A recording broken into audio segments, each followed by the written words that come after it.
Yesterday, I should say yesterday, or should I say this morning, I didn't end up sleeping till 3 a.m. Yeah. And I don't know if anyone else was, but to be honest, there was 5,000 people in that room and it was trending #1 on Twitter. I know exactly what you're talking about. So I was on Clubhouse literally from 7 p.m. till 3 a.m. in the morning.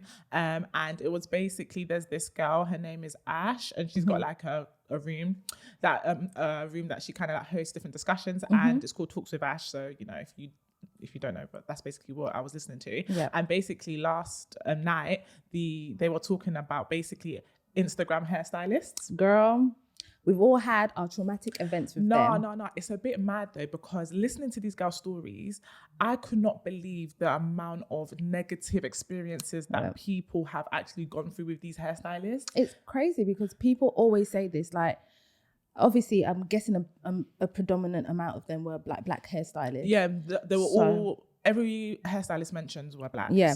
So you know how people are saying black people need to level up with their customer service, really work on their customer service. I think it's honestly it's all well and dandy. Black people starting their own business, releasing. You know how there's just so many people doing hair, nail, just clothing brand. But what about the other aspect of customer service? I feel like they need to undergo some sort of training before they can establish themselves as a business, because some of them really, really take advantage of people and their money. I think that is the main consensus from all the stories that I heard in Clubhouse yesterday.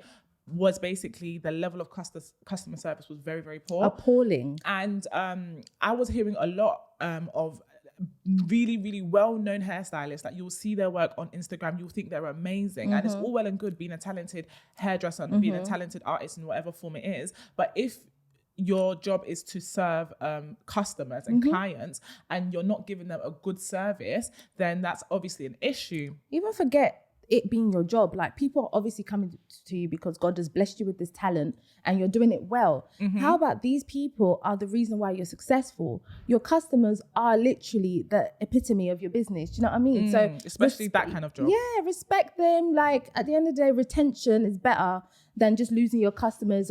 And they say this thing, how some of them are so nice to influencers, but when it comes to I want to say normal people in inverted commas, but yeah, when it comes to just normal people, they're they just take the piss and their hair's not as nice. I'm like, if you are going to, do any form of business, you should take pride in it and ensure that the quality 100%. of your service is constant, 100%. it's consistent. 100%. I think it's annoying for consumers, regular consumers, who actually pay to get their hair done. They're so excited. And I think especially with hair, especially for girls, a lot of girls, hair is so important to us. If you don't look good, you don't feel good. Especially with your hair. I feel when my hair is done, even if I'm not wearing any makeup, my hair is good. Yeah. I just feel a sense of confidence naturally. And I think hair is so important for us. And that's why it's not these hairstylists are charging 5, 10, 15, 20 pounds. This is from 200, 300, 400. Somebody in the room yesterday was speaking about how they had a terrible service and they spent 550 pounds. So we're talking about a lot of money that we are spending, and we're happy to spend the money. It's not even obviously sometimes it's a bit wow, your price are expensive, but if we know we're going to get a good service, we're going to get a good hairstyle, we're going to be happy at the end of the day, then we're happy to spend that kind of money. But I think it's the fact that because we're putting so much trust into you, and you come back with such negating situations, bad service. I think a lot of hairdressers were in that room as well. And they learned a lot, especially because I think sometimes they don't even realize that their service they're giving out is so trash. And you have to be careful because we're regular consumers and we see how well you treat influencers, like you were saying. And then we come there and we're getting a completely different experience, or our hair's not looking as good, or you're rushing us.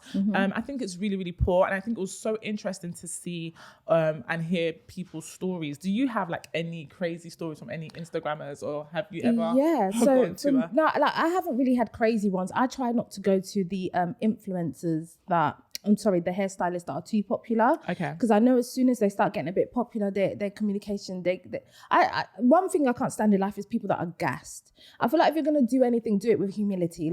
Honestly, a lot of them are just gassed, So yeah, so I try not to go to the ones that are just too popping because first of all, it's hard to even book them anyway. They're always booked out. Secondly, their price are through the roof. And if I can get the same quality of service for like half the price, it's a no-brainer. So, but I have had a few instances where they've just tried to be cheeky with the whole, you know, timing. Like there was one girl who was like, basically, if you arrive late, I'm going to charge you this. But she was the reason why I was late. But, you know, we hashed it out, luckily. But even the fact that she mentioned it, I was like, you made me late and then tried to charge me. That to me is absurd. Yeah. And then another one is I came to her house and she was like, wait there.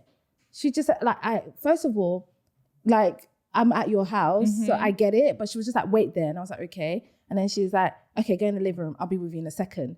And the way she was just talking to me, I was like, listen, I'm not a dickhead, innit? You could see anyhow. Like, I'm not a dickhead, innit? But obviously I needed my hair done because it was my birthday. So I was like, okay, do you know what? That's fine.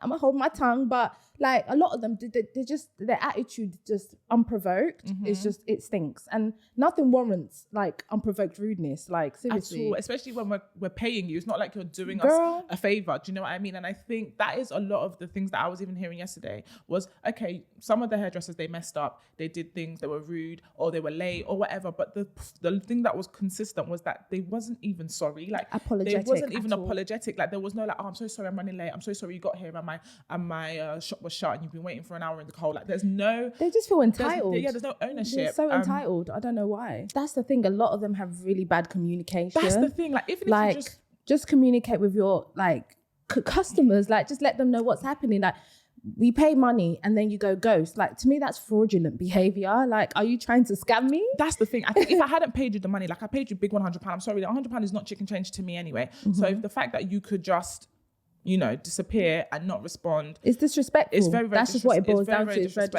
very disrespectful. And I want to piggyback off what you were saying. Also, like I hear, especially on Twitter, I hear a lot about, and I've even seen like a couple influencers who their subscribers, their followers have booked people that have done their hair or people they've promoted, and then they will come to them like, hey, you recommended this person and I booked them and they just haven't got back to me. And the influencers have been like, do you know what, I feel bad, these are my subscribers, they're the people that have made me who I am, and you know, you're treating them poorly. So I've seen situations like that. Like, so there was a few cases of birthdays, weddings, where you would disappoint people a day or on the day of the actual event. Like people have booked you. You know the feeling of being excited. Like it's my birthday. Yeah, it's my bloody hell. It's my wedding or it's my brother's wedding or something. And then that day you're gonna like tell me that you can't do it when you could have given me notice. I understand like emergencies, but a lot of them is just from poor management, lack of communication, and just greed. Because some of them will book like 10 people in a day and then they realize, oh snap, I can't do it. But you've collected everyone's deposit. Yeah. So I feel like get a PA, do something. I think like, a lot of them are starting to get a PA because in the end, like one of the hairstylists, she's really well known on Instagram. She even said it got to a point where she couldn't control it. And obviously not. In their defense, I can imagine if they're so popular and getting a lot of requests, it can be easy to miss some. But I think obviously having a system in place which allows you to kind of be able to communicate effectively is really, really important. Don't be afraid to spend money. Like you're making money now. So if you need to spend money to get a PA or get someone to organize it, or you know, to get an intern or something, you know, get an intern, create opportunities within your business. This is part of the things that even the government identifies as a growing business when you start hiring people. You know, there's just so many like facets to it. So yeah.